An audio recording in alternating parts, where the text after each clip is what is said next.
training partners. Here come your training partners. So smart, so strong, so funny. Let's go with your training partners.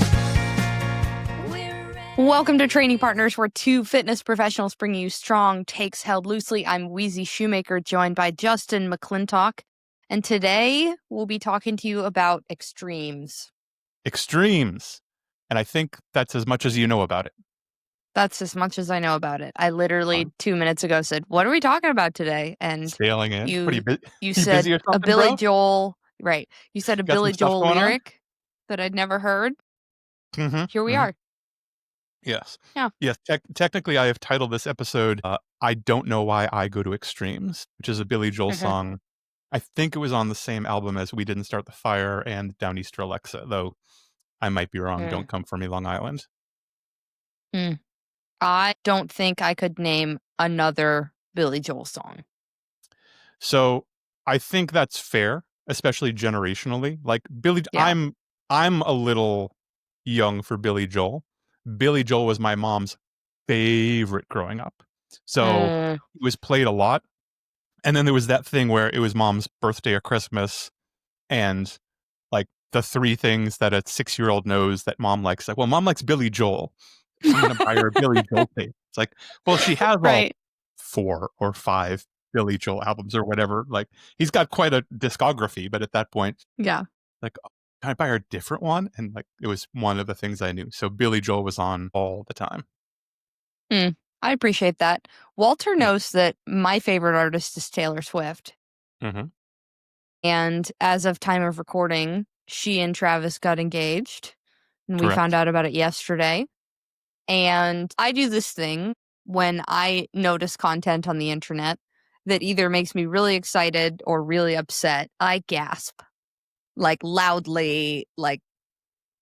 Yeah. And so we're in the car yesterday on our way out to a new adventure because it was Walt's last day before he started kindergarten, which is today. It's first day of kindergarten. And we're driving, and I see that I have a notification from Taylor Nation, to which I am subscribed for push notifications. And it is Taylor and Travis getting engaged. And I gasped so loud, Ted nearly crashed the car. And Walter goes, "Mommy, you have to tell us, good or bad, good or bad." I recognize this sign, but it can go one of 2 ways. Right. I was like, "Good! Oh my God, good!"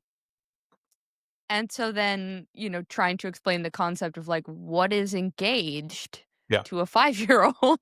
Like, what does that mean? He's like, "Are you engaged?" Like, no, I'm several steps beyond that. Yeah.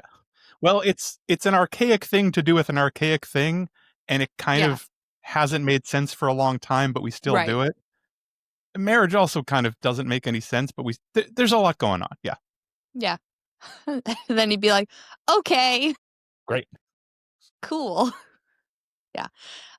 So very, very exciting month to be a Swiftie, and a terrible month to be paying attention to absolutely anything else that's going on in the world.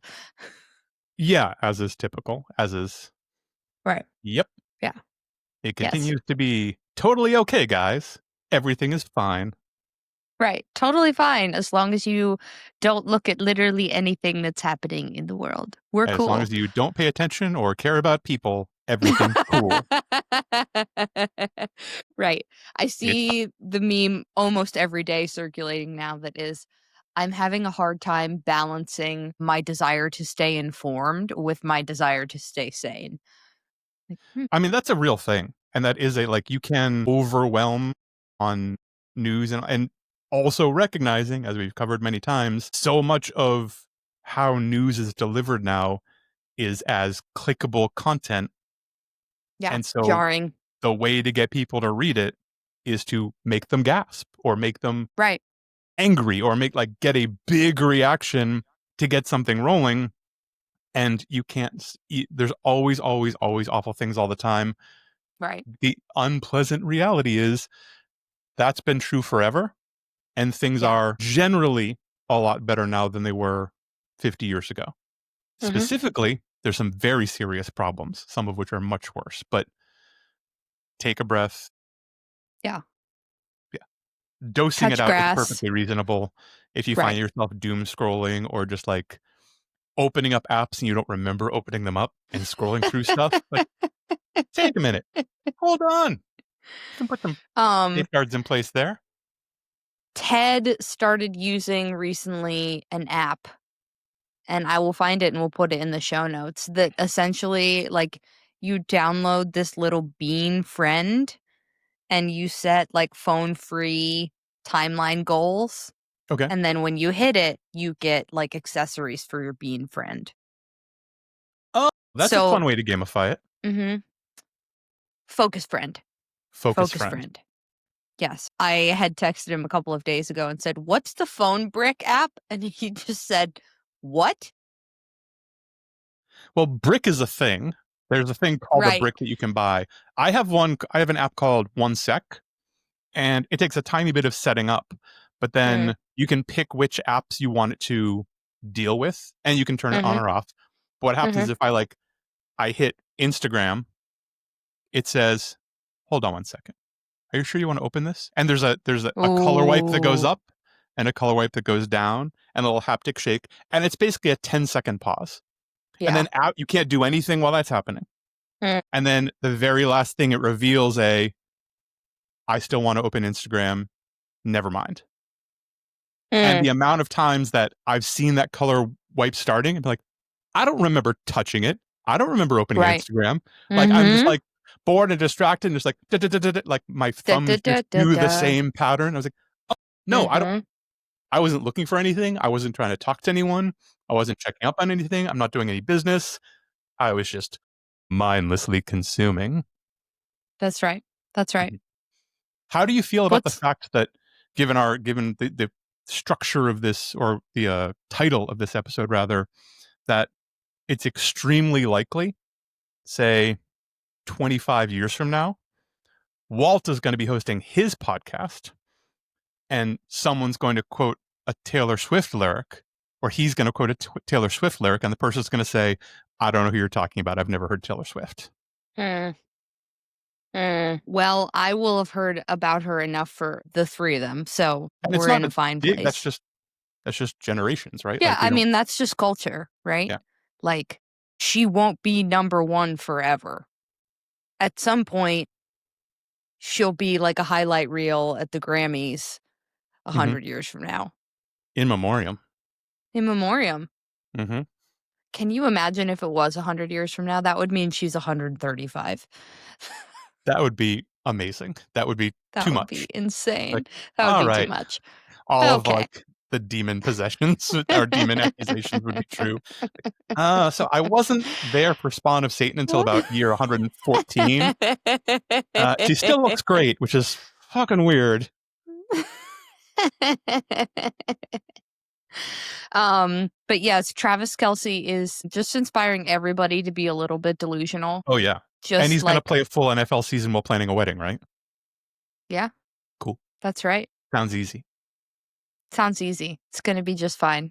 I mean, I know they've got people, but still. They've got people. I mean, and honestly, she's the mastermind of the two of them. Oh, I assumed this happened like 4 months ago, and they were just timing it around the album release and all that stuff. No, in fact, and we know that because Ed Kelce is just your average dad, happy to yap.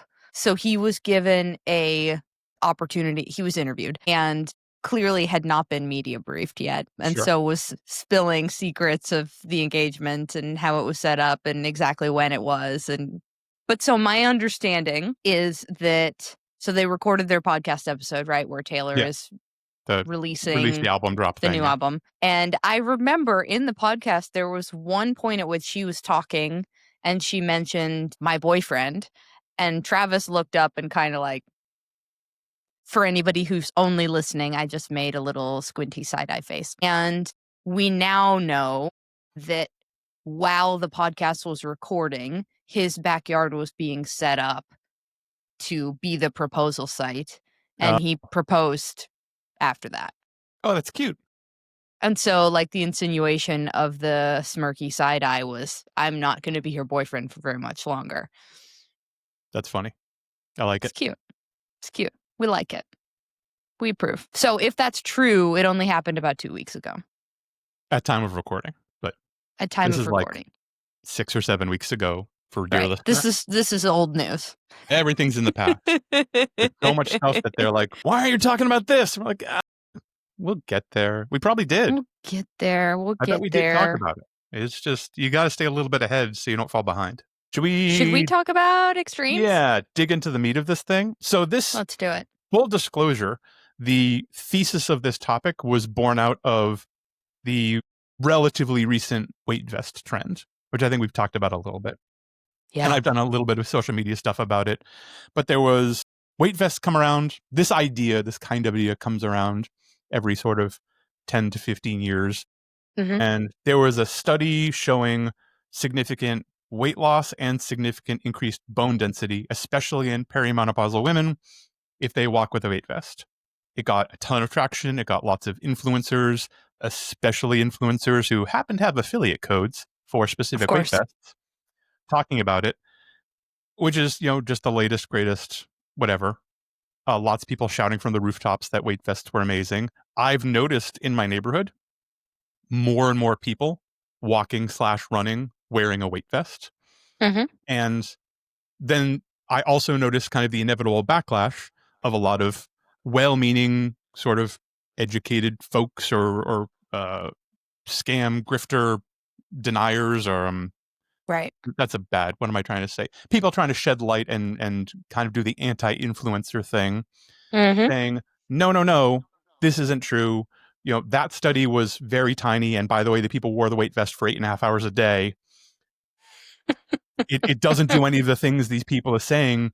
Don't get scammed. Don't buy their weight vest just because they told you this. And that's true. But I'm also see a bunch of people in my neighborhood walking and running wearing weight vests. And I don't know if they would be walking and running without the weight vest. And I've sort of been circling around this idea of, is it magic? Absolutely not. Should we throw it out and never use a weight vest and stop because it isn't magic? No. It's actually a pretty useful tool. It's probably my favorite way to load body weight stuff.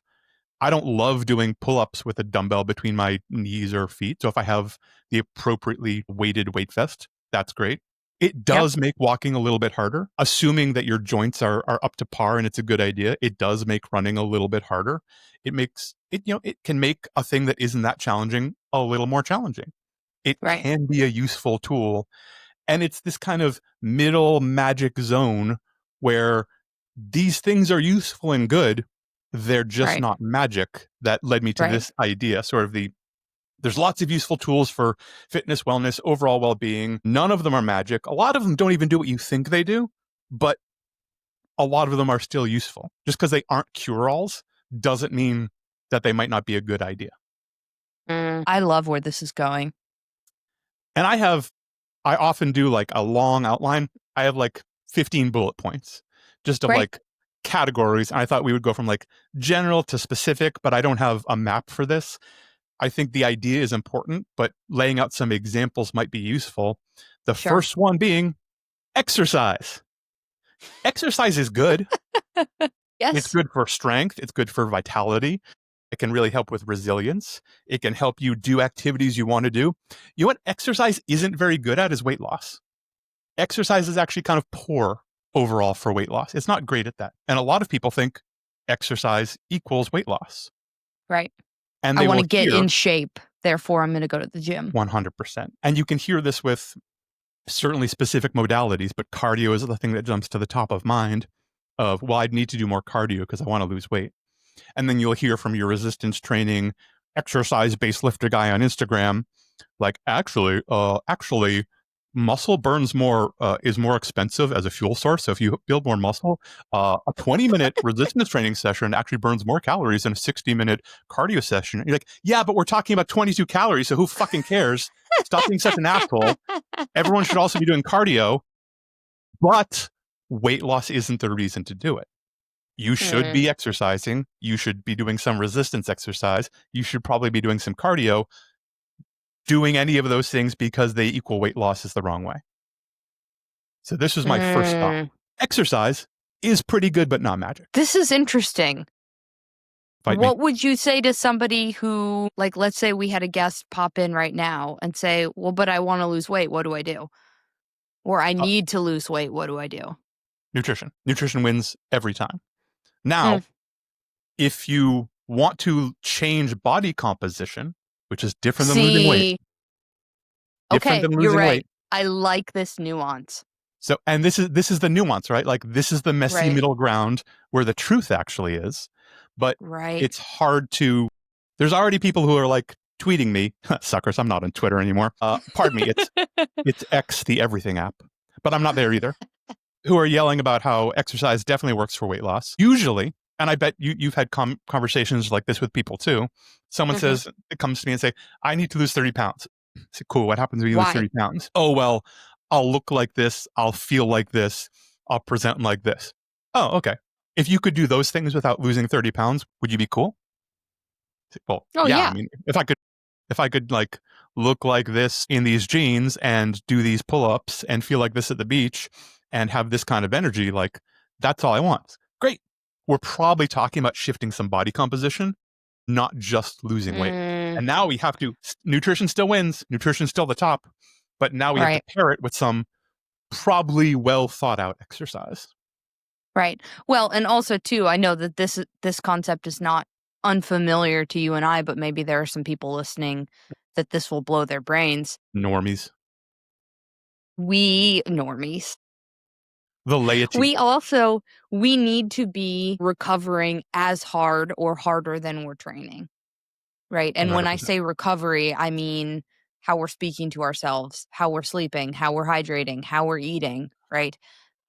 I speak to so many people who are undernourished in some way, whether that's enough quality relationship time or poor self-talk or poor sleep or poor nutrition or only subsisting on coffee and Diet Coke and then switching to wine after dinner, right? And they're wondering, well, I'm doing everything. Why am I not moving in the direction that I want to move to? And it's like, well, because I need you to remember that your workout itself is 2% of your week and everything else matters so much more. Yeah. You that's train a for stimulus, right. But all of this matters, which is like right back to what we were talking about. The extremes don't work. The answer isn't always, well, I'm going to add 3 more workouts, or I'm going to take away another 400 calories, or I'm just going to like do this plus lay on some caffeine and so on and so on. And now you get someone who's working really hard. Like, it's not a lack of effort. It's not a lack of consistency. It's not a lack of discipline. They're just doing too much. And if you like, the answer is, well, we're going to work out for 5 hours less than you are and give you another 500 calories and give you a bedtime. And that's going to change everything. Right. You're going to be my wonderful toddler and you're going to love it. Yeah. Nutrition was my second stop. Like, nutrition, very important. The extremes usually don't work. Certainly not for any kind of long-term benefit. And there's so many people, and like fitness people, I see fitness people do this all the time, who think they're going to be the magical exception. Like, yeah, I know like a crash diet with a bunch of weird stuff isn't good for most people, but I'm special. So I'm going to go to extremes to lose 20 pounds in 40 days or something. And then it'll be fine. And I'll look great and I'll feel great and I'll be able to stay there and I'll have accomplished it because I went so hard for 30 days or 45 days or 75 hard days or whatever you're doing. And and then they bounce back, if they even get there, if they haven't like turned into monsters and driven their family away and deranged their metabolism where it takes 6 months to, reverse diet and bring them back and do other things. Right. Like, like nutrition, really important. Sometimes you need to chill a little bit, and a lot of people need to chill a little bit. John Welburn, who owns Power Athlete, who's in the NFL for like 12 years, he said this thing about nutrition that stuck with me forever. And he's like, don't be weird. That's the rule. Don't be weird. Is eating good food weird? No. Is taking the Tupperware out at a restaurant weird? Yeah, don't fucking do it. Yes. If you're doing that, you're weird. You are way on the extreme, and you're a grown up. You can do whatever you want. I'll listen to you. I'm in prep for my bodybuilding competition. All right, but you are way at the extreme, and the likelihood of this boomeranging on you is extremely high right now. Right. I spoke to somebody earlier today, which I think it's relevant to bring this up because I thought this was a little weird, and it is something they've done for a while and loved, mostly a meat eater. Sure. Yep. And so I had naturally some questions about this, right? To make sure, are we eating enough? Are we getting the right nutrient profile, right? Like, getting any nutrients? Are you like able to have a bowel movement? Like, you okay? Yeah. Mm-hmm. And normal Bristol stool chart, sleeps well, recovers well, is eating an adequate amount of calories and feels their best this way after having done a number of other normal things. And this just allows me to feel my best. And I just really, really enjoy eating this way. Like, if every meal could be a really excellent ribeye, I'd be a happy camper. I'm like, okay. I personally don't agree with it, and professionally have a few question marks in my brain. But if you love this and it's sustainable for you and it's not causing problems with your sleep, digestion, overall recovery, your Blood work. cholesterol's not off the charts. Yeah. Great. Yeah, sure. Great. In that instance, like, yeah, am I gonna like make fun of you at the cookout for the 3 hot dogs and steak and burger that you have on your plate? Probably. But I'm not gonna tell you you're gonna drop dead and not be able to progress. So if the weird that you've selected suits your life really well and you love it and is something that you could actually honestly say, I could do this forever and be happy, great. 100%. Like, I love the N of one. I love Be Your Own Scientist. I've tried it. I've tried just about everything out. Like, and be honest with, like, well, how am I doing? How am I looking? How am I performing? How am I sleeping? How are my relationships? Am I being taken advantage of? Can I actually afford this? How's my blood work? Like, am I actually healthy? Not just like deciding I'm healthy because pork fat tastes good. Like, sure. And there are people, obviously we're not talking about medical conditions or things like that, which need very particular approaches for certain things. I know I have a friend who their daughter has a specific neurological condition. Their daughter has always been keto and probably always will be keto because that is the thing that controls her seizures. Love it. Yeah. So they're very particular about it. Same thing for people who have type 1 diabetics and all that stuff. Right. But in general, don't take your food scale out at the restaurant. Come on. Yeah, don't be that person. Even this new client doesn't do that. Good. Just eat the steak. Is this new client like a middle-aged man? Nailed it. I resent the you only know that because I posted about it on social already. The conversation I had today. I don't remember you posting about this on social. I have seen sometimes combined with intermittent fasting, which I also don't love, but high protein, high fat diets really resonate with middle-aged to older men. I don't have a reason for it. I have done zero research, but a number of times I've run into people who are like doing not crazy, but like pretty far to that like keto adjacent diet and are loving it. And I sleep so well. I have all this energy. I've never felt this good. I'm super sharp, and I don't have a reason for it, but there does seem to be something about that niche which anecdotally is resonating. Right. This kind of takes us to go ahead. No, you go ahead. Let's jump. I was going to say this takes us to our next stop, which is supplements. Most are garbage. Overwhelmingly, supplements are garbage. And you will hear lots of smart people, including Weezy and me, say the supplement industry is a multi-billion-dollar scam. None of it is FDA controlled. There are problems all the time. Things get pulled from the shelves. It is almost all nonsense. Don't believe anyone who is selling you supplements. And some supplements are really useful, and I take some. Yeah, totally. I think the bulk of the supplement industry is very expensive pee. If you're lucky. Yeah. At best, it's not hurting you and just taking your money. At worst, it can have some really nasty side effects because there's often people don't know what's in it. Still, like every 9 months, there's a pre-workout that gets pulled that has like a version of speed or a version of meth, which is basically the same thing in it. And you have these amazing reviews of people like, I have never felt so focused. This is amazing. It's like, yeah, bro, you're doing meth and lifting. So I bet it felt significant. It's not good for you. This is a bad idea. But correct me where I'm wrong. Protein powders, especially whey protein, creatine, 5 to 10 grams a day. And for some people, drinkable carbs, like as a just before work / intra workout for longer sessions, maybe recovery, drinkable carbs. Ideally, they have some electrolytes in them. That's kind of the end of my list. Yeah.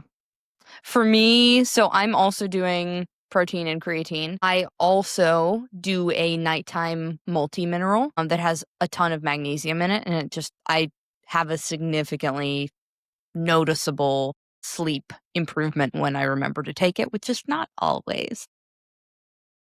Is it a DMA stack or is it something else? No, it's Mary Ruth's. Okay. If I don't you've know what heard of that, it's a liquid multi-mineral. Okay. I think she's kind of crazy. And, there's a lot of other things that she sells that I don't necessarily agree with, but it has a decent profile to it and it tastes good and it helps me sleep better. I have ZMA. ZMA is zinc, magnesium, and B6. And that stack is one of the over-the-counter things I'll suggest for people if they're having a terrible time with sleep. With the giant asterisk, sleep is really weird.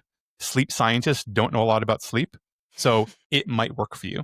Same thing with starts with an M. Just went out of my brain. Melatonin. Like some people or GABA. works great. Some people it gives them screaming nightmares. Some people it doesn't work at all. So like start with a very low dose. Try it out. If it works, use it. Ideally, we don't have to use it every night, but all the time. It's fine. It's just vitamins. It's no big deal. But the $150 sleep supplement is probably the same as the $17 sleep supplement. I also really like taking NAC when I'm going to be traveling, but again, not all the time, right? Hey, if I'm going to be in new places, exposed to new germs, I would like to give my body a little more resilience or perceived resilience to it. Maybe it does nothing at all, but it makes me feel better because a doctor told me to do it when I'm traveling. Yeah. Overwhelmingly, pre-workouts are garbage. Pre-workouts are caffeine. Dude. Often caffeine mixed with some beta-alanine because people like it when it tingles and they can feel it working. It's just what I have a story about that. Oh, go ahead. I have taken a pre-workout with a beta-alanine exactly one time. Okay. And I took it a little too early and my skin was so itchy that I could not work out. I had to shower at the gym and go home because I was like, I literally can't hang. All right. This is embarrassing, but I'm going to tell it because you told that one. I went through a period where I was like, I'm a smart guy. I can just make my own supplements. Why am I buying this proprietary stuff? I'm going to buy the base ingredients and put them together. Right. So I'm going to buy like unflavored protein and a little bit of cocoa powder and make my own because there's all this junk in it. I'm going to get, and one of the things is like, well, I'm going to make my own pre-workout. I just buy powdered beta-alanine and powdered pure creatine. And I don't think I bought caffeine because I just use coffee. And there was a day where I was, and generally beta-alanine, not to get too in the weeds, but like you're talking like 1.5 grams, maybe 2 grams kind of thing. And I made my little shake and I just put all my stuff in the shake and about 15 minutes later, I realized I had mixed up the beta-alanine and the creatine and taken about 10 grams of beta-alanine. And that was a very unpleasant day. And like tingling was the least of my problems. At one point, I was walking up a set of stairs in my house and I had to stop halfway and sit down. I was like, I don't know if I'm going to make it. My heart is coming through my chest. I really don't feel good. My doctor wife came home and I was like, I did a thing and I don't feel good. What should I do? And she took my pulse, was like, your heartbeat is extremely irregular right now. What did you do? I tried to be a scientist. Like, okay, we're going to give you 3 hours. And if your heartbeat isn't regular, we're going to the emergency room. And fortunately, it came down and it was okay. And then I threw all that stuff out the next day. But yeah, I at least triple dosed myself with beta-alanine once, and it was beyond uncomfortable. It was a minor health incident. Wow. Yeah. And you'll never play scientist again. No That's promises. how But we're Justin not learned doing about that scope. nonsense again. Other things that aren't magic. Mobility work. Mobility Yeah, is... what does that even mean? Exactly. It's not magic. You definitely shouldn't be doing it for hours. If you're following a long, complicated mobility routine, you're almost definitely wasting your time. Yeah. Also, if someone is telling you to stop doing mobility, tell them to shut the fuck up. Also, if people are telling you that all weightlifting is already mobility, tell them to shut the fuck up. Because not necessarily. But it doesn't necessarily. Have you seen people reverse curling with momentum? And like the idea of mobility work, I would assume, is trying to improve things that are less great, trying to make improvements. Like I can squat ass to grass. Me squatting isn't mobility work because I can already do that. I'm not trying to make it better. I guess I'm maintaining it, but that I wouldn't call that mobility work. My left shoulder has limited flexion. If I hang from a bar, yeah, that could be considered mobility work. And I could do other things while I'm hanging from a bar. But mobility is useful, especially if you need it. Like get assessed, figure out what the, like, if you should even be dosed with it. And then you can do it a little bit. Don't fall down a rabbit hole. Don't go crazy. If you're doing a 45-minute routine before you start your workout, that's too much. You can probably throw 35 of those minutes out. Giant asterisks. If it feels good and you like it, that's fine. You're allowed to do things because they feel good. Yeah, correct. But it's not magic. It's not magic. No, it's not magic. And I think there's also, it's important here to remind people that there is a difference between flexibility and mobility, which those terms are used interchangeably often. Flexibility is where can I go? Mobility is what can I control? Right? So, for example, if we were to try to get you into the splits and say, hey, just go absolutely as far as you can go, right? And hang out there, right? And maybe apply a little bit of pressure on your back. It's not going to feel good, but you can probably get further than your body would like to go, right? Versus say, hey, let's go into a front foot elevated knee over toe split squat as far as you can absolutely tolerate. Yeah. That's probably going to be a little less range than the splits. Yeah, completely. Right. I think where about can the I get flexibility, mobility. Flexibility is where can you put my shoulder? Mobility is where can I put my shoulder? So like flexibility is passive. So if someone comes up, where can they move you before there's a hard stop because you run into a bone or an absolute and real pure end range? That doesn't mean I can control it there. That means that's a passive place. It's not an active place. Mobility is active. I can, in theory, get there with an external force, but I could not get there or control it on my own. Yeah. Which also makes it a little bit of a dangerous place to hang out because new range is very weak range. So we shouldn't be going super heavy or, doing a dynamic movement that sends our entire body weight against it, kipping, cough, kipping.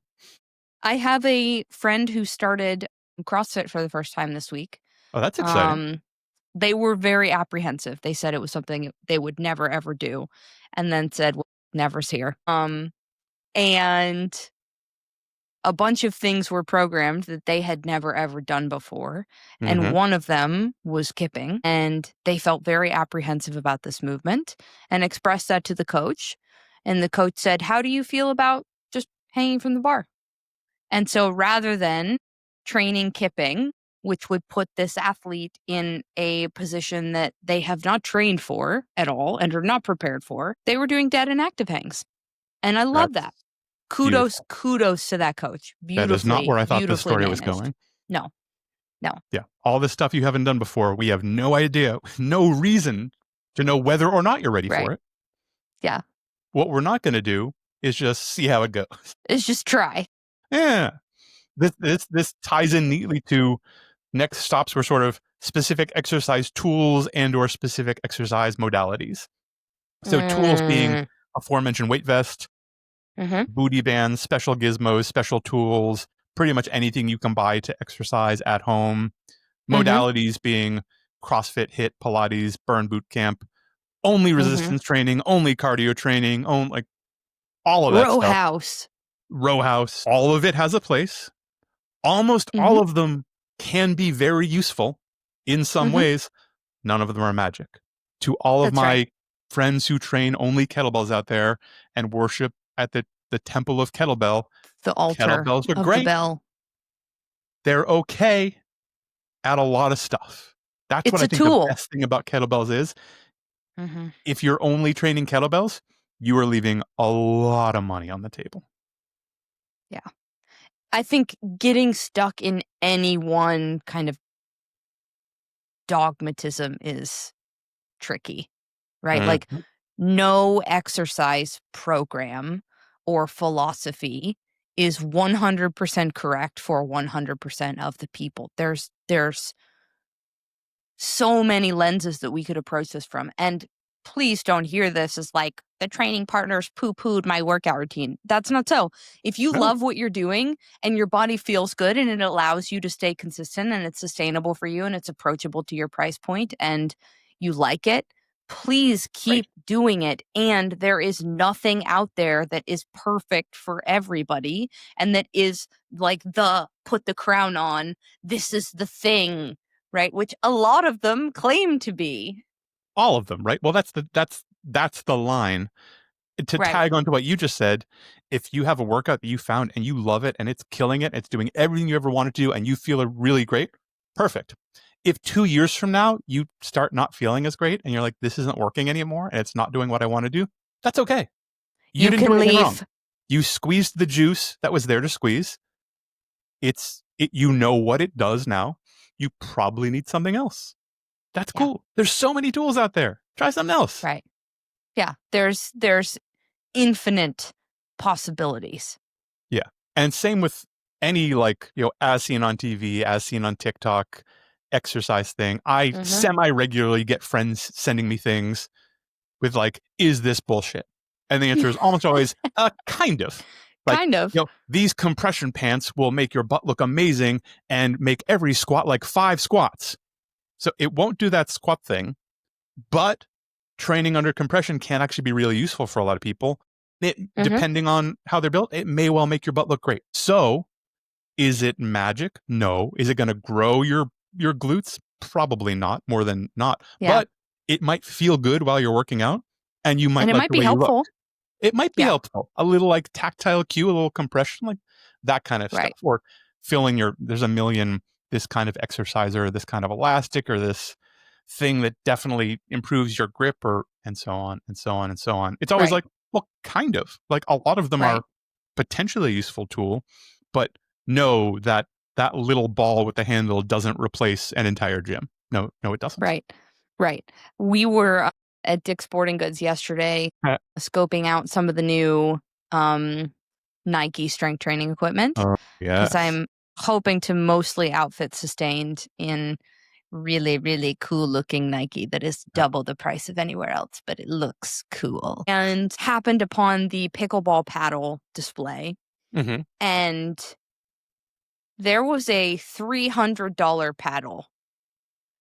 And I bet you that I would be exactly the same with that paddle. That paddle's not going to dramatically improve my game. Nope. I can't imagine. I mean, weight matters, right? Like how much the thing weighs, and maybe a little bit of weight distribution, just like any instrument, like how it feels in your hand is important. The material it's made out of. I bet there's got to be rules about this at this point, right? There's got to be rules. It was like a pickleball sanctioned, blah blah. You can't use an aluminum one, right? Kind of like college baseball. You're just ding. That would be. I mean, pickleball sounds so fucking annoying already.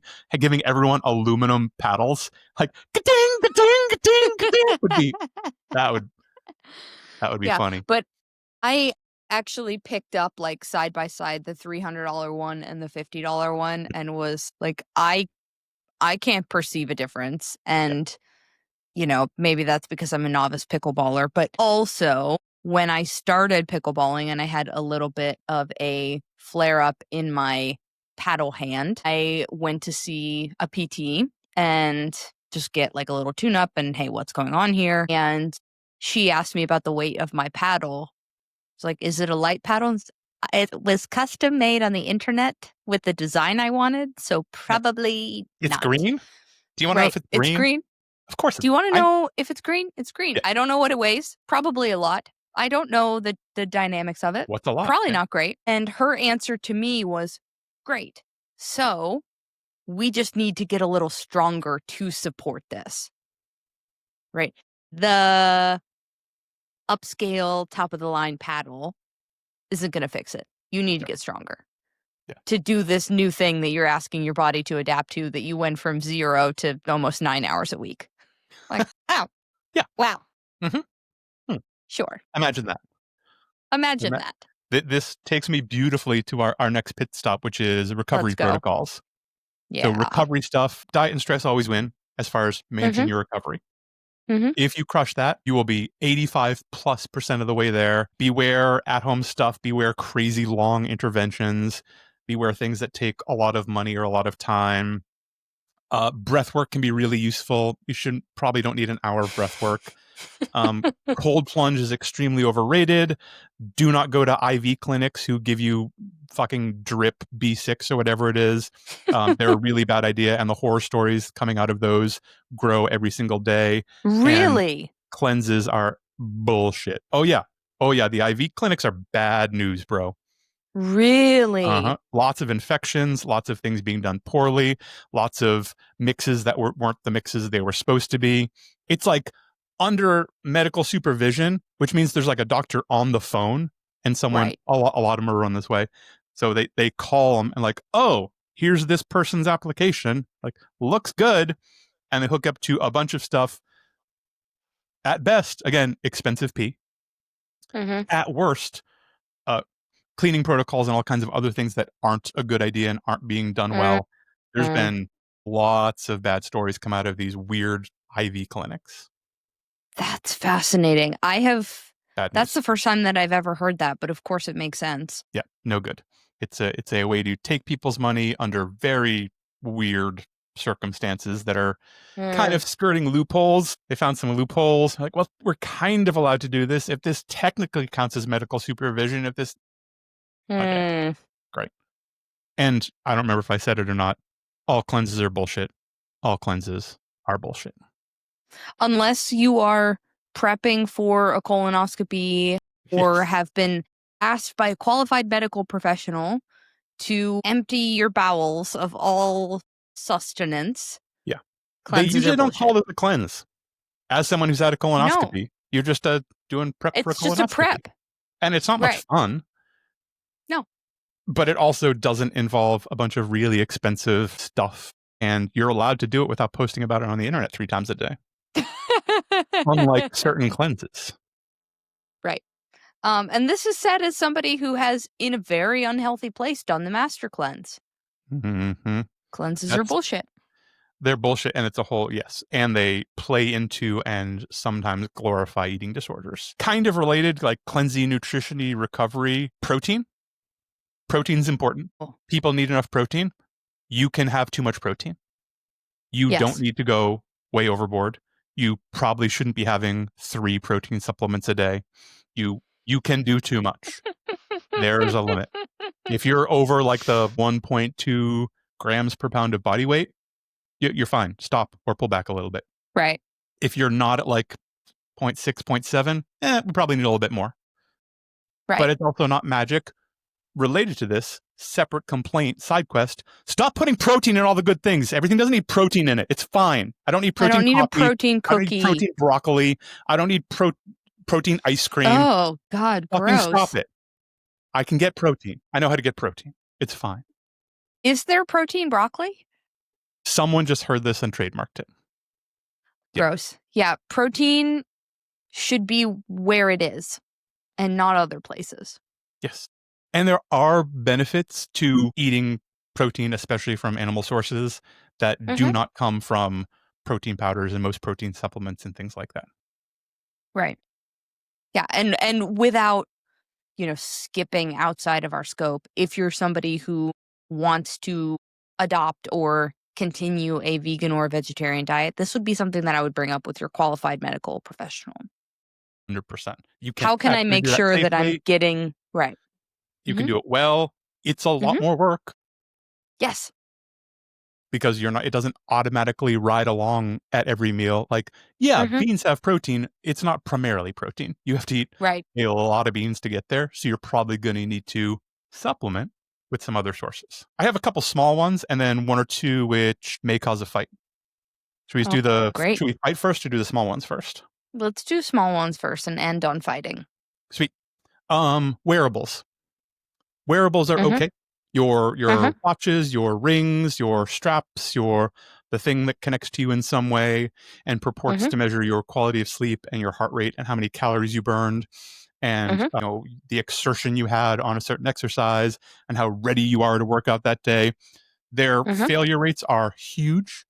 They Mhm. are save pedometer and pure heart rate aside. They're very good pedometers, most of them. A lot of them are pretty good at monitoring heart rate. Mhm. Almost everything else, they are frequently off by 20 to 30% plus, which Yeah, that makes sounds them correct. for any kind of like tracking or I'm going to use this to monitor my performance, functionally unusable. Right. I'm also particularly skeptical at the moment of anything that is pestering me to input my menstrual cycle because Yeah. of the current political climate. You can Yeah. just fuck right off, is what you can do. Yeah. And what you're going to tell me because of my menstrual cycle has also been essentially debunked at this point. Blah. Like, you don't need to Yeah. alter your training because of your menstrual cycle. You You may need to auto can. regulate your training because of how you are feeling. Right. That's different. That's And this is different. my fight with the wearables on a somewhat regular basis. Mm. Is so I'll try and do this briefly, quickly draw this parallel. So the menstrual cycle thing, people are saying Mhm. like, oh, well, I'm in my luteal phase. I know that because of my calendar and because I'm tracking. That means my training needs to look like that this week. So that's the kind of training I'm going to do. Right. As opposed to, well, I have a training plan. I'm running on this 8-week cycle. I know that I'm regulating by effort. My RPE 8 this week might be what my RPE 6 is some other weeks. And I'm going to allow that to be what it is.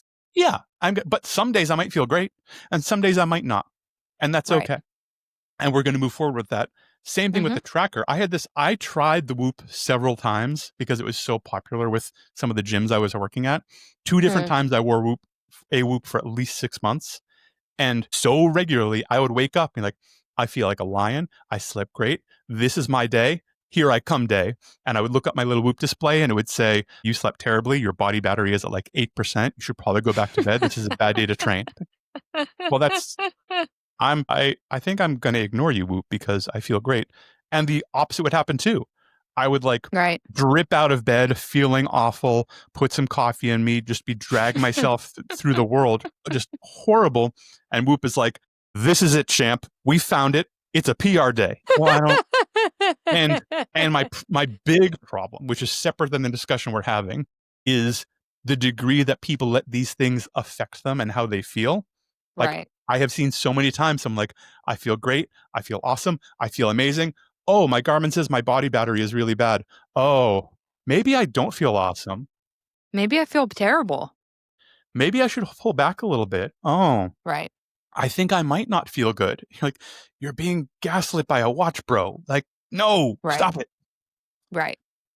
Useful. They have their uses, especially Mhm. for steps, especially for heart Mhm. rate. HRVs, jury's out. Might be some Mhm. are okay, some are not okay, some seem really iffy. But most of the stuff they claim to do, they just don't do. I recently stopped wearing my Aura ring, and it was mostly because it was so old that the charge was running out before I got back to charge it again. So it's like, Yeah, okay, sure. well, this can't even hold charge for a day. Why Mhm. am I going to keep wearing it? And I am on the fence about whether or not I'm going to replace it because it's kind of nice to just be like, how do I actually feel rather than what does this device say Yeah, about how I feel? yeah. And that's always the question with any kind of test or assessment, Hmm. right? Of any sort. Like, well, what are you going to do with that information? Like, Right. if it's not going to affect you, if you're like, well, I feel great, I don't care what the thing says, then who cares about the Great. thing? Proceed. If you're going to do whatever the thing tells you, we better be pretty sure the thing is right most of the time. And a lot of them aren't. And by the way, this also applies to like DEXA scans and things like that. When people want to do that, my first question is like, okay, that's a good way to tell your fat percentage. What are you going to do with that information? Right. Because if you're just going in for confirmation of how good you feel and how successful you've been, if you get anything but the number in your head, I don't see an You're upside. going to feel bad. It could make you feel really bad about yourself. And so what's the upside? If you feel good and you know you've done a thing, then we won. But what is this going to do? And I have clients who check in who do a DEXA like every 3 months. But they've been doing that forever and they love it. And it's just like a check-in like, oh, look at that. Oh, bone density's up. That's kind of nifty. Good, good. But the one-off tests are iffy. Other small things. Posture. Your posture's probably fine. There's a lot of people in this world just hell-bent on telling people that their posture is the reason that they're feeling certain ways or doing certain things or unable to hit certain goals, et cetera, et cetera. You probably need strength training, friend. Yes. If you've been working at a desk for a long time, you might be a little humped over. We can work on that. It doesn't mean that it probably doesn't mean lots of exercises aren't safe for you. It definitely doesn't mean you need to get quote unquote adjusted a bunch or things like that. It's fine. You're like, good posture is nice. Good posture looks good. A lot of people like that. If it's a thing you want to work on, I'm totally down. There's ways we can do that. Yeah. But getting hung up on it and having it be like a thing that's wrong with me or part of your identity is a bad idea. Other small thing, toxins. I wrote toxins - shut the fuck up. If I hear you say the word toxins, I stop listening to you. I'm assuming we're not talking about like lead in water. But when you talk about the toxins in whatever, highly processed Sour food, Patch Kids, a bunch of dyes, or this thing, or blah, blah, and especially supplements or protocols or cleanses or whatever that will clear your body of toxins. And no, they don't. No, they don't. Cupping definitely doesn't take toxins out of the body. Shut up. Going in a sauna definitely doesn't take toxins out of the body. Shut the fuck up, shut the fuck up, shut the fuck up. Toxins aren't a thing. I mean, they are a thing, but you don't have to worry about it. Shut up. That said, if you enjoy time in a sauna, please keep doing it. Right? Yes. There is also some science to support that it can improve your aerobic and anaerobic fitness if done in tandem with strength training, cardio. Timing is kind of important in that instance. Like, there is actual science to support that. There is not necessarily to support toxins. It's okay to do stuff because it feels good. Yeah, like, I feel better when I sit in the sauna for 20 minutes 3 times a week. Great. Oh, there was a study in Sweden about all-cause mortality leading... Yeah. I mean, kinda. Finland, pardon me. Maybe. The jury's out, but if it feels good, that's cool. But you're not definitely extending your life by 10 years by sitting in a sauna. That's not a good reason to do it. It's also not magic. The Finns do a lot of things that we don't do. So it's probably not just sauning. Do they have universal health care? Yeah. Oh, yeah. Yeah. That might be a cause of their lifespan and longevity. Exactly. Like, all of their women are gorgeous. All of them. And they got fjords. Fjords. So many fjords. It's just like, I've been to Finland, and you walk down the street, and all of the men look like Vikings that have come through a war. Like, Jesus Christ. Oh my God. Look at this. Everyone's scary and weird. And all of the women are just Scandinavian goddesses. And they're all together. You're like, yes, I see. It gets snowy here in the winter, doesn't it? There's not a lot of... We all kind of stay in this town, do we? I mean, it's working out, but, well. Yeah. Okay. Fighting time. Body positivity. I'm a huge fan. Health is also really important.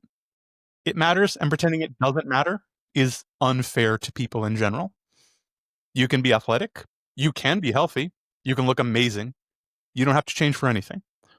But pretending that extremely obese people are healthy does everybody, including them, a big disservice. And separating that from stigma or making them feel bad or making them feel like they don't belong in this world or that there aren't facilities for them in places where they can go and exist like everyone else is important. You should be able to, you are a human being. You are no more and no less than I am. You should be able to exist the same way I exist. And being too obese is bad for you. I have a tough time with this, and I think you know that. Yeah. Gearing up Because for it. I have worked with so many people who live in bigger bodies and who have been gaslit by medical professionals and fitness professionals their entire lives. 100%. And who have very legitimate needs and wants that have been presented to qualified professionals. And the qualified professionals' answer is, have you thought about losing weight? Yeah, that's To the answer. things that are just not relevant. Hey doc, I think I have an earache. Have you considered losing weight? I think that might be really important. Yeah, infuriating. And that keeps overweight people from going to the doctor. Like not wanting to have those conversations again. Right. And also, people can have eating disorders at any size. Right? So it's not always appropriate to someone who occupies a larger body to say, you just need to eat less and move more. Yep. Like correct. you have absolutely no idea where their metabolism is at. Shut the absolute fuck up. You have no idea. You And have this is no where- idea what havoc they've wreaked over decades of trying to eat as little as possible to occupy a smaller, more palatable body for you, you ignorant cuck. Like, this And is where I get it often is fired up. decades. It is so many people who have been doing this their whole life and have tried a lot of stuff and should have individual attention, ideally with someone who gets it and cares and can lead them down the right road. But, and where I start bristling is the health at any size people who default to, well, of course everyone's beautiful and healthy and nothing's wrong with them. Like, well, you don't know that. I don't know it either. We don't know I don't know that it is, but we know that this is a comorbidity for lots of bad stuff. And as someone whose job it is to help people be more active and live longer and have more fulfilling lives, pretending it's just fine is a bad idea. It might be fine. And this is why I include it in this discussion of it's in this messy middle ground. Is it definitely good? No. Is it definitely bad? No. But hold on, it is something that should be discussed. And I feel like the everyone's fine is a way of dismissing it and not having the conversation and or just pandering to people and letting especially like health professionals avoid challenging empathetic discussions. Here's my counter to this, though, is that just as you can be unhealthy at a very large size, you can be extremely unhealthy in a very small body as well. And that person is not ever challenged on their health or questioned on their health.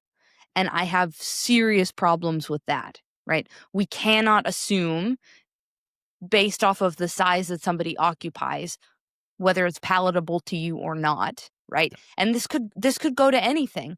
Somebody who is a bodybuilder and has more muscle than you believe is acceptable, particularly maybe for a woman, or somebody who is more overweight than you would expect at a professional athletic level, or somebody who is really, really thin in a modeling or modeling adjacent career, right? We cannot know from the way that somebody presents in their body what their health status is.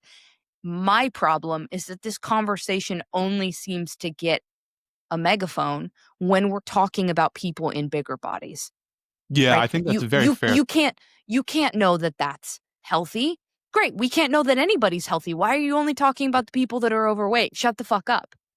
That's why I called it body positivity and not health at any size or big strong women or something like horrible like that, because it is, I think it cuts both ways. The assumption that this is a problem and that's the only problem that needs to be addressed, and or these people are winning, when we have both known people who on the outside get a lot of kudos for their appearance or physical prowess or things like that, and are definitely unhealthy, often very sick, often mentally unhealthy because of their appearance and things tied to it, et cetera, et cetera. So it's like, as someone who works with lots of different people and has very happily worked with people going through all kinds of changes, transitions, different shaped bodies, et cetera, pure body positivity, I think is generally problematic.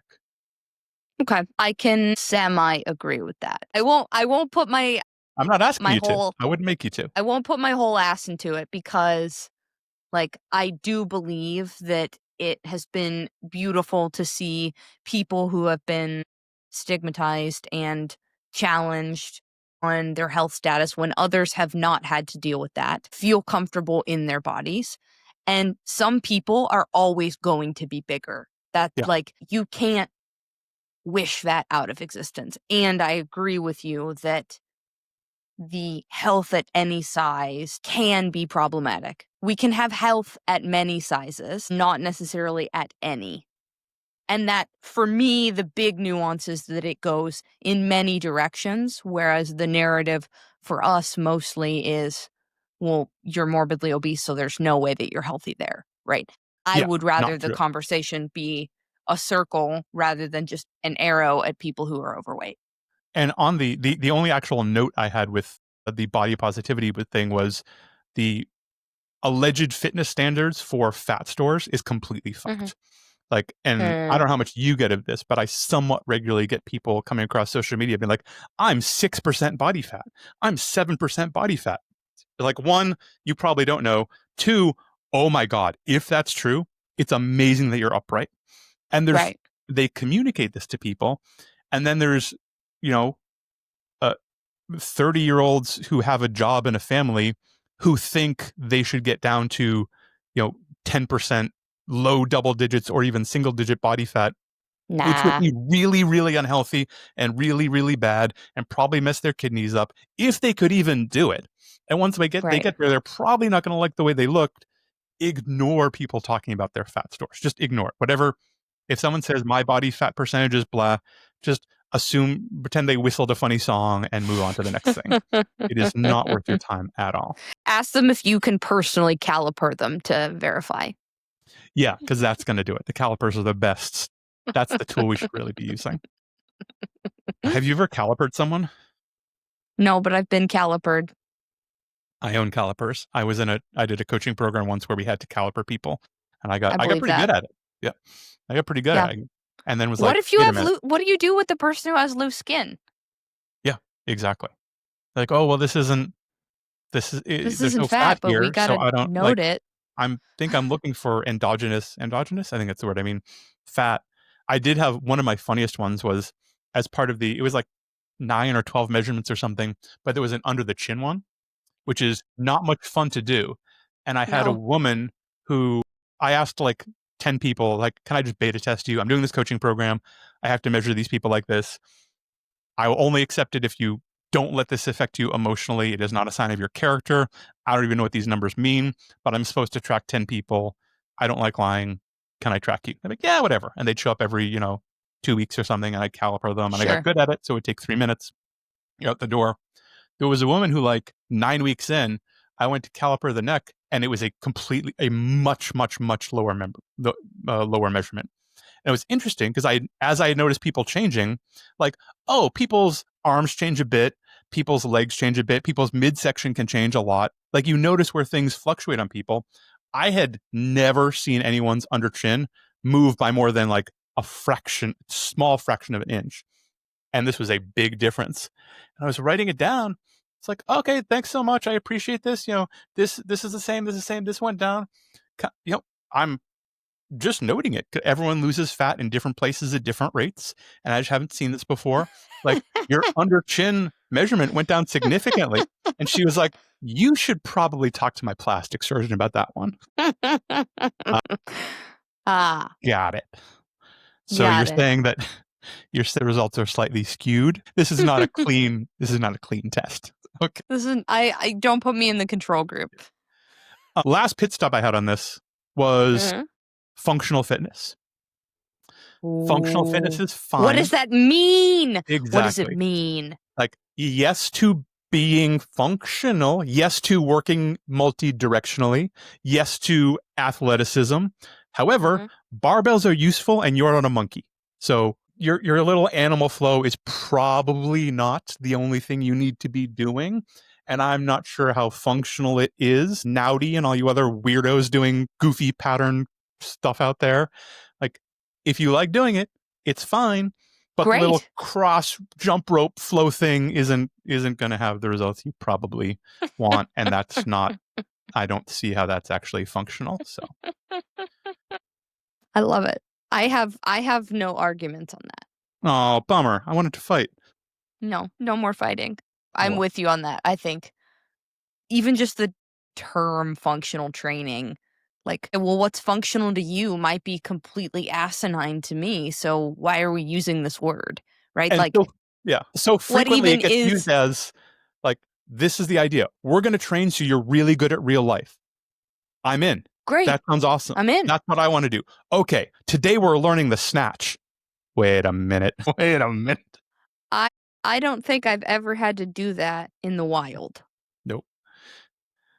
Like, not you at can all. make a case for a bar muscle up, or you can make a case for an over under of something. You can make a case for a press or a squat or a Lots of hinge stuff.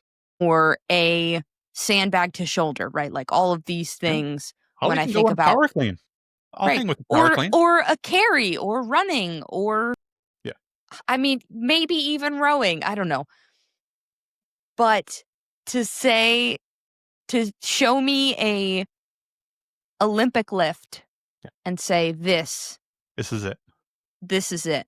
We're going to overhead this is the squat. most functional That's way what we're gonna do. someone could train. Did I ever tell you I ran a CrossFit Kids program? Have we talked about this? No.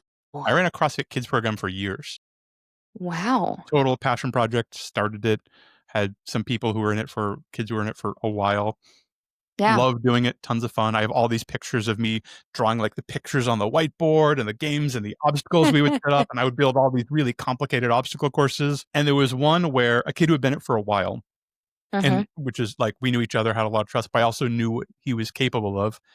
I had built an obstacle course, and the end of it, I think, was a 40-inch box. Or 40, it might have been a 48-inch box. Like, so two 24-inch boxes stacked on top of each other. I'd gotten a bunch of bands and like strapped them together and stuff. Yeah. And put a yoga mat over it. And the end of it was, get up on there, just to see what he would do.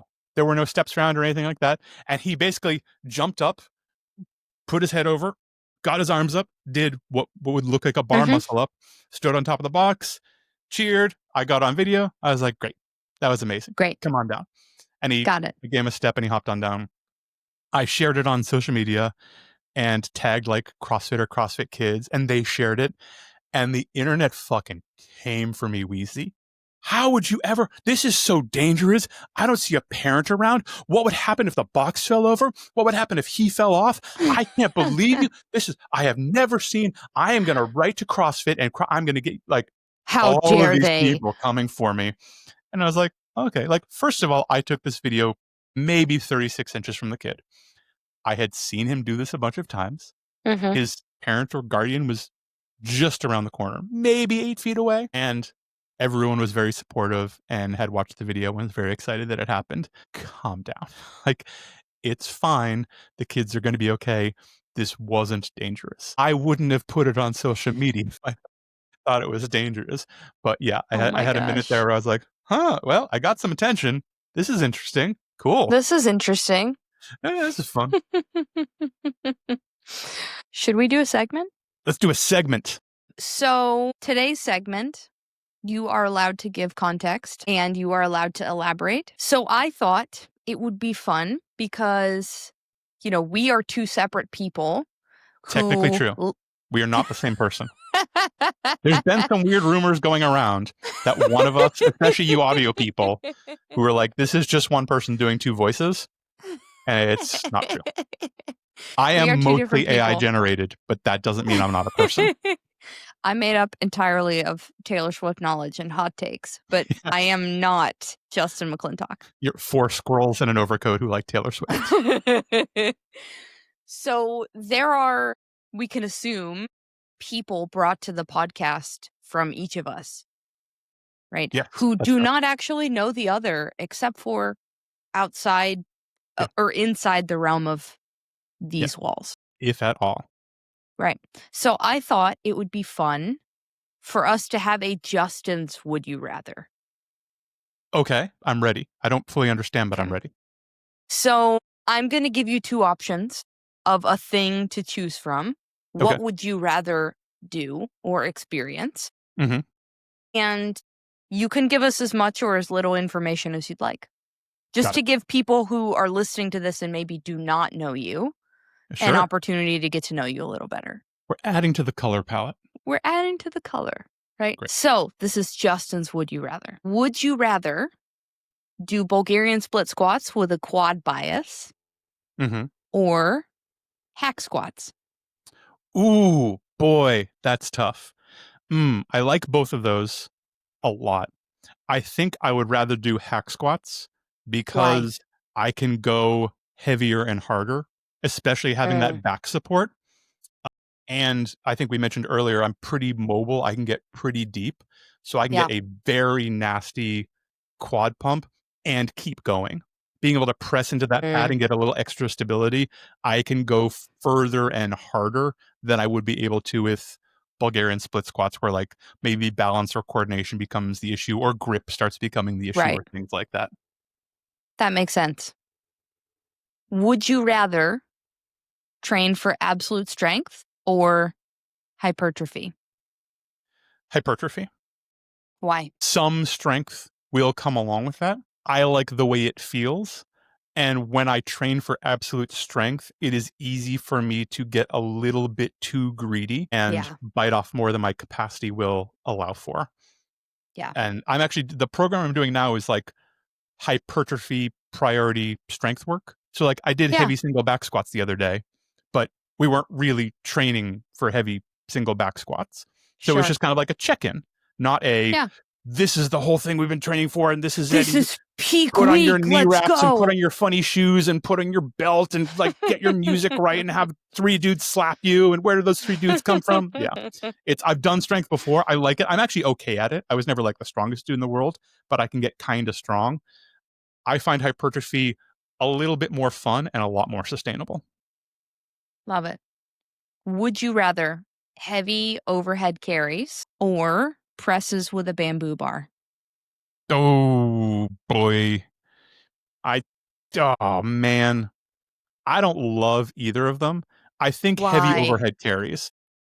Okay. I would go overhead carries because I can kind of lock in a little bit and then brace, and heavy carries are kind of fun. If it wasn't overhead, it would have been an easy heavy carry. Like any other kind of heavy carry, I'm No, I'm I totally intended it as overhead. The bamboo is just I can do it, but it's so awkward and it looks so goofy and my shoulder mobility isn't awesome. So I'm always like a little bit cautious of where I'm putting it, and it feels like I'm straying into the wilds a little bit. So I'm like, ugh. I feel like I can't do this as hard as I probably should to get the juice that I want to squeeze out of it. And it looks so fucking goofy. It's the right tool. I give people bamboo presses or variations on that, like do DIY bamboo presses sometimes, but like it does look silly. It looks silly. It looks like something you might see in the circus. Yeah. Would you rather sled push 150 pounds for 400 meters or sled drag 80 pounds for 400 meters? Ooh, how fun. I think I would drag it because I could run with 80 pounds. Like that would be fun. And it's a little easier to breathe. When I'm sled pushing, I get basically horizontal. Really low. And it's just a slightly harder position to breathe in. Dragging, like however I'm dragging it, I'm picturing like some kind of anchor. Like I'm wearing straps and it's anchored, or I'm wearing a belt that's anchored too, that I have my arms free. So I can drive my arms and get upright and get some air. That's just a good time for me. That's like, that's fun. I had in my lower body workout last week, 400 meter repeat drags. Repeat? 400 meters is a long way. That's a long drag. So it was, granted, it was not 80 pounds. I think I had 45, but 400 meters, rest 2 minutes, do it again 3 more times. That was like the bulk of the hour. Is that like, what's it like? It's got to like be at least 5 or 6 minutes of dragging something, right? Yeah. It took almost 30 minutes. It's forever. Okay. Took a while. Yeah. It took a while. Would you rather be stronger than anyone expects or faster than anyone expects? Faster, because I get pushed into like the big guy category. I think it's a lot more interesting to be fast than to be strong. The way I look now, That's fair. since we're just doing Yeah. Justin, would you rather? Right. That's very fair. Based off of the experience you have navigating the world, you would That's prefer to be the faster than same reason people I like expect. playing with like gymnastics and calisthenics things Yeah. and things like that, because no one expects to see me on my hands. No one expects Right. me to be able to like do What super deep is Cossack squats. I was racking my brain the other day trying to remember what the specific gymnastics thing that you were training and had been training for like years to achieve. Oh, there's a couple. Are we talking about the You planche? hadn't posted about it in a planche. Yeah. Yes. I haven't done planche training in a while. I'm going to get back to it in the garage. The current gym is a little not ideal for planche training for a couple of reasons. Hmm. When the squat rack gets here, which is important because it'll also give me a place to mount a assistance band, which is very useful for some planche training. I'm planning on getting back to it a little bit. Why did you pause? I initially paused because I kept getting hurt and I kept hurting my shoulder and I kept hurting my groin. And the coach I was working with was an amazing calisthenics gymnastics coach, but not Yeah. great at injury. Not great at he Sure. doesn't do what we do. So like we would Right. pause or we would work around it, and then as soon as we got back to it 4 weeks later, I'd try something and it would get hurt again. And I got really frustrated and basically said, I need know a break. I know what I need, but I need to take this over and Right. do some stuff for a couple of months. And That did makes that and just perfect haven't sense. gotten back to it. And then I changed gyms and moved and all of that happened. Right. Would you rather row a marathon or run a marathon? Run a marathon. I've done it. I've done 3 marathons. So Oh. I enjoy it. It was fun. It was a good time. Mhm. I did Boston once and New York twice. Totally fun. And especially with big marathons like that, it's the experience is so interesting. Right. It's so Especially like fun. seeing the city and seeing the crowds, and like I just got passed by a guy dressed as Big Ben. You come around the corner and there's all these BC guys, Boston College guys trying to get you to chug beer with them. You're like, yeah, what the fuck? I'll Right. chug half a beer. What am I doing now? Like, can't hurt myself It's anymore, got right? carbs. And rowing a marathon, just the friction, I can just feel like my fingers blistering and my butt looking terrible and weird afterwards. Yeah. And all of that stuff. And it just sounds so hard to make that interesting. I have done both, and I also would prefer to run a marathon. Completely. Yeah. Would you be more hyped about a bench press PR or a deadlift PR? Ooh, that's a good question. That's a really good question. I think at this point, a bench press PR, just because I've done some stuff on the deadlift I'm pretty happy with. But if I beat that, that would also be exciting. This is a good question, Weezy. This is a good question. Because I don't really care about either one. I'm going to revise. I think I would be more, assuming everything went well, I think I would be more excited for a deadlift PR, because that would be a sign of like some resilience that I am suspicious I don't fully have anymore.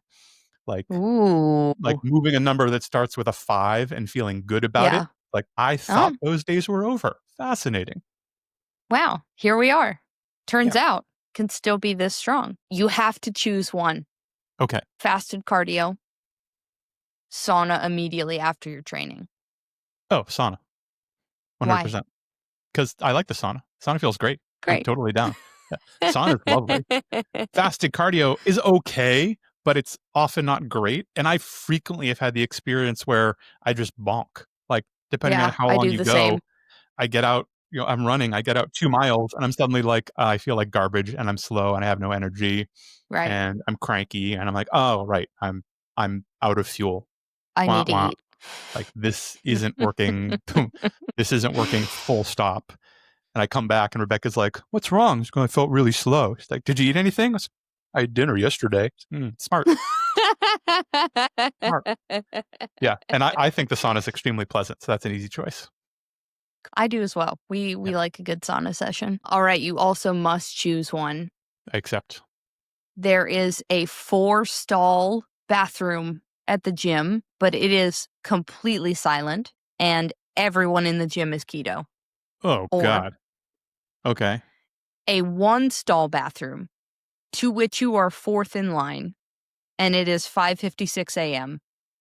Class starts at 6. I'm going to go with the 4-stall bathroom because my diet's okay. My digestion's pretty good. I am not in there for very long. I am not one of these people who like takes a newspaper and hangs out for 20 minutes. I am in, I am out. We are good. Wonderful. One more question. Excellent. Would you rather $10,000 handed to you in cash with no obligations, or you achieve a planche? Oh, planche. Why? Easy. Because I am years away from being able to do that. And it is such a symbol of like the control and the strength and the mobility and the flexibility and all of that coming together in something that I think is really pretty, I think is huge. That's being able to do that. You can't buy it because you can't buy it. What if it were $1 million? No, I would still do the planche. I'd turn down $1 million. Wow. There's a number you could get to, I'm sure. But right. I would turn down $1 million for planche. Yeah. Wow. Wonderful. This was Justin's Would You Rather. That was fun.